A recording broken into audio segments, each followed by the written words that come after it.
ಹರೇ ಶ್ರೀಕೃಷ್ಣ. ಶ್ರೀಮದ್ ಭಗವದ್ಗೀತೆ ಅಧ್ಯಾಯ 11 ಶ್ಲೋಕ 34. ದ್ರೋಣಂಚ ಭೀಷ್ಮಂಚ ಜಯದ್ರಥಂಚ ಕರ್ಣಂ ತಥಾನ್ಯಾನಪಿ ಯೋಧವೀರಾನ್ ಮಯಾ ಹತಾಂಸ್ತ್ವಜಹಿಮಾ ವ್ಯತಿಷ್ಠ ಯುದ್ಧಸ್ವ ಚೇತಾಸಿ ರಣೇ ಸಪತ್ನಾನ್.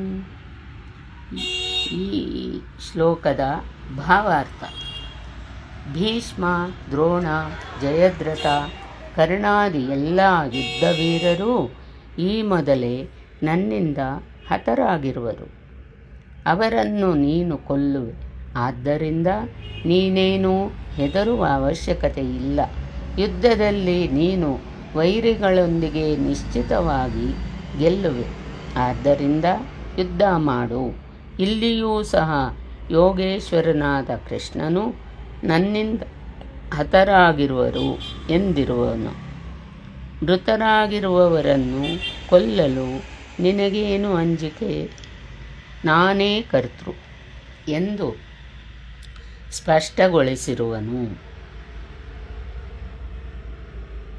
ಅಧಿಷ್ಠಾನಕರ್ತ, ಕರಣ, ಯತ್ನ ಮತ್ತು ದೈವ ಕೇವಲ ಸ್ವರೂಪನಾದ ಪರಮಾತ್ಮನೇ ಮಾಡುವವನು ಎಂದು ಹೇಳುವವರು ಅವಿವೇಕಿಗಳು.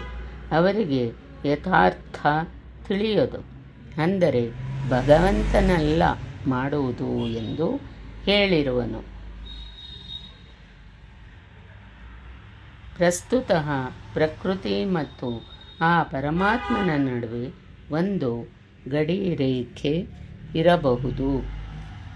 ಪ್ರಕೃತಿಯಲ್ಲಿರುವ ಪರಮಾಣುಗಳ ಒತ್ತಡ ಹೆಚ್ಚಾದಷ್ಟು ಮಾಯೆಯ ಲೀಲೆ ಹೆಚ್ಚಾಗುವುದು. ಸಾಧಕನು ಅದನ್ನು ದಾಟಿ ಮೇಲೇರಿದರೆ ಈಶ್ವರ ಇಷ್ಟ ಅಥವಾ ಸದ್ಗುರುವಿನ ಕಾರ್ಯಕ್ಷೇತ್ರವನ್ನು ಪ್ರವೇಶಿಸುವನು ಅಥವಾ ಪ್ರವೇಶ ಪಡೆಯಲು ಸಾಧ್ಯವಾಗುವುದು.